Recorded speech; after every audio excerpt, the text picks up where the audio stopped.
Hello అండి అందరికీ. ఎన్ని ఊర్లు తిరిగి వచ్చినా కానీ ఇంటికి వచ్చిన తర్వాత ఈ పనులు అయితే మామూలే కదా. ఇక ఆదివారం గంగమ్మ తల్లి గుడికి వెళ్ళి 5 వారాలు అయితే కంప్లీట్ చేసుకున్నాను. ఆ నైట్ అమ్మ వాళ్ళ ఇంట్లో ఉండేసి నెక్స్ట్ డే మార్నింగ్ పాప స్కూల్ టైంకి అయితే వచ్చేసామండి. పాపని స్కూల్కి పంపించిన తర్వాత వంటగది అంతా మా హస్బెండ్ ఇలా సండే రోజు నేను లేను కదా ఇలా చేశారనమాట. మొత్తం క్లీన్ చేసుకున్నాను, ఇల్లు కూడా సర్దేసుకున్నాను అనమాట. ఇక స్కూల్కి పంపించిన తర్వాత మార్కెట్కి వెళ్ళి కూరగాయలు తీసుకొచ్చుకున్నాము. ఇక ఇవన్నీ సర్దేసుకుంటున్నాను అనమాట. ఫ్రూట్స్ ఎగ్స్ కూడా అయిపోయినాయి, అవి కూడా తీసుకొచ్చాము, సర్దుకుంటున్నాను.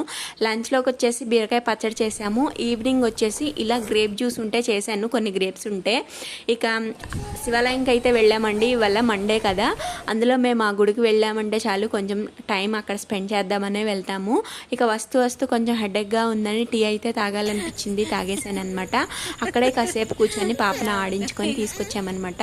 వీడియో నచ్చితే లైక్ చేయండి.